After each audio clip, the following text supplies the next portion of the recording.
এবারে সাংবাদিক সত্যতা যাচাই ভিত্তিক পরিবেশনা ফ্যাক্ট চেক সত্যজানন।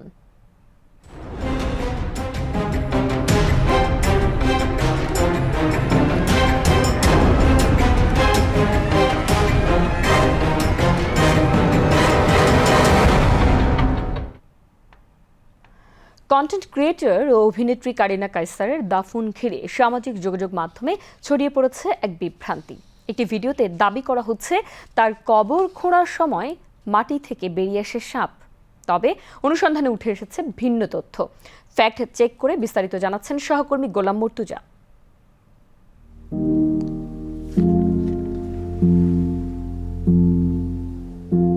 লিভার সংক্রান্ত জটিলতায় চিকিৎসাধীন অবস্থায় গত 15ই মে ভারতের চেন্নাইয়ে মারা যান কন্টেন্ট ক্রিয়েটর ও অভিনেত্রী কারিনা কায়সার।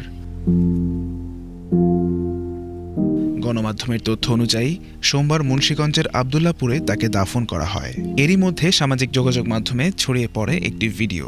সেখানে দাবি করা হয় কারিনা কায়সারের কবর খোঁড়ার সময় মাটি থেকে সাপ বেরিয়ে এসেছে। ভিডিওটি ছড়িয়ে দেয় আওয়ামীপন্থী কয়েকটি ফেসবুক অ্যাকাউন্ট, পেজ ও গ্রুপ।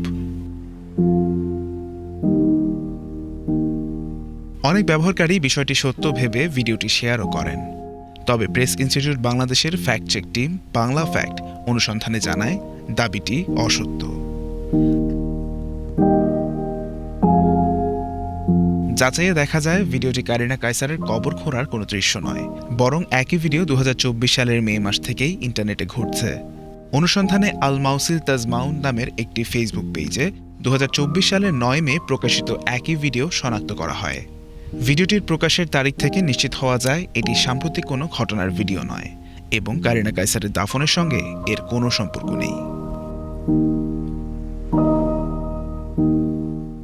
বিশেষজ্ঞরা বলছেন, কোনো ব্যক্তি বা পরিবারকে ঘিরে মিথ্যা ও বিভ্রান্তিকর তথ্য প্রচার সাইবার অপরাধের আওতায় পড়তে পারে। অভিযোগ প্রমাণিত হলে দেশের প্রচলিত আইনে সংশ্লিষ্টদের বিরুদ্ধে শাস্তিমূলক ব্যবস্থার সুযোগ রয়েছে। ফ্যাক্টচেক প্রতিষ্ঠানগুলো বলছে, সাম্প্রতিক সময়ে সামাজিক যোগাযোগ মাধ্যমে পুরনো ভিডিও বা ভিন্ন ঘটনার ফুটেজ ব্যবহার করে বিভ্রান্তিকর তথ্য ছড়ানোর প্রবণতা বেড়েছে। তাই কোনো তথ্য বা ভিডিও শেয়ার করার আগে নির্ভরযোগ্য সূত্র থেকে যাচাই করার পরামর্শ দিয়েছেন সংশ্লিষ্টরা। গোলাম মর্তুজা, বিটিভি নিউজ।